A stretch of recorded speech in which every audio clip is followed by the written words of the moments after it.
Good morning guys, सबैजनालाई फेरि पनि स्वागत छ भन्दै आजको तेस्रो दिनमा म तपाईँहरूलाई देखाउँदैछु। अहिले चाहिँ म के भन्दाखेरि भान्जा लिनु जाँदैछु। भान्जालाई पिकअप गरेर अनि मामा भान्जा सहर ड्युटीतर्फ लाग्दैछु। हाम्रो गाउँघरको बस्तीको नजारा यस्तो छ, हेर्नुहोस् है। देश विदेशमा बस्नेहरूले यस्तै छ, हरियो हरियो। त धान रोपेर यहाँनिर हो, धानहरू सबै उब्जेछ, यस्तो छ। अहिले चाहिँ के भन्छ, साउन महिना सक्यो। अब यस्तो छ मौसम। अब गरम महिना पनि बित्दै गएर जाँदैछ, यस्तो छ।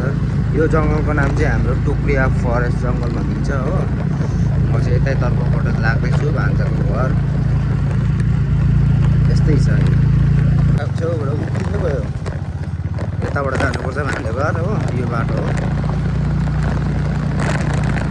यो अन्त यस्तो छ। म पहिला पढेको स्कुल पनि यतै हो, क्लास 8सम्म पढेको स्कुल चाहिँ स्कुलको नाम चाहिँ भन्छ दुलाजोत स्कुल भन्छ हो। दुलाजोत नेपाली स्कुल भन्छ। सरकारी स्कुलमै पढेको सानैदेखि हो। आफू पनि अरू जस्तो अरू छोराहरू जस्तो अब चाहिँ भान्जाहरूमा आइपुगेँ। यो चाहिँ भान्जाहरूको दोकान हो। चटपटे पनि बेच्छन् भान्जाहरूले। पर स्कुल हो, परको त्यो परको गेट देख्दैछ, त्यो परको त्यो स्कुल हो। त्यहाँबाट छिर्नु हो। मेरो स्टेसन चाहिँ यहीँ हो। र गाइस फेरि भेटौँ, यतै छु, देखाउँछु। ओह्रालो ओह्रालो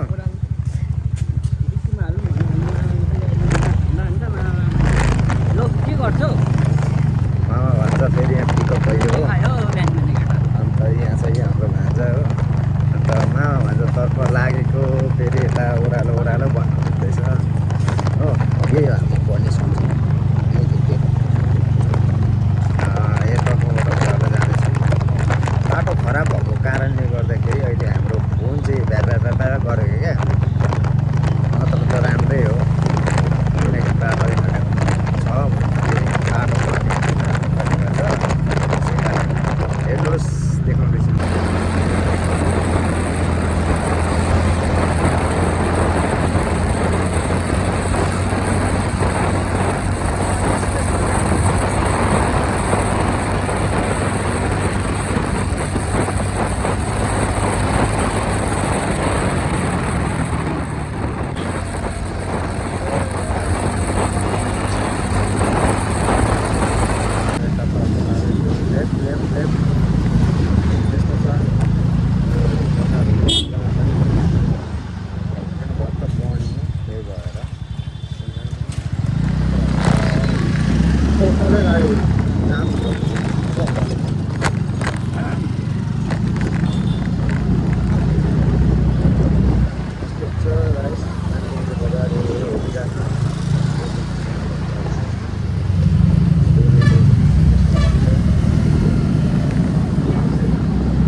स्वागत छ सोल्टीलाई हाम्रो ब्लगमा।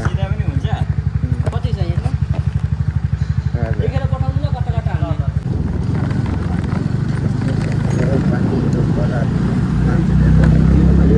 यो चाहिँ यस्तो बाटो हो कि जहाँ चाहिँ यहाँ चाहिँ ठुलो ग्राउन्ड थियो, यो बाटो बनाउने भाइ बाटोहरू थियो यहाँ चाहिँ हो, ग्राउन्डहरू थियो। ग्राउन्डले त सबै घर बनाएर दोकान बनाएर गऱ्यो।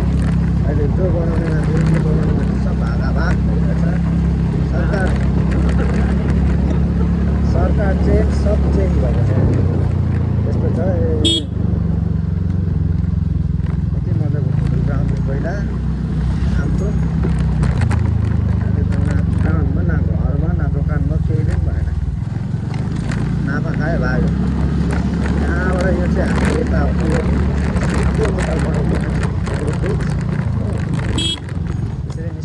चाहिँ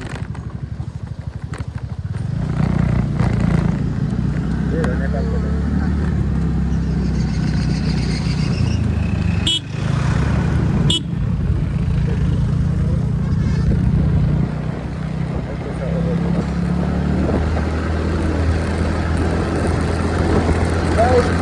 म देखाउँदै जाने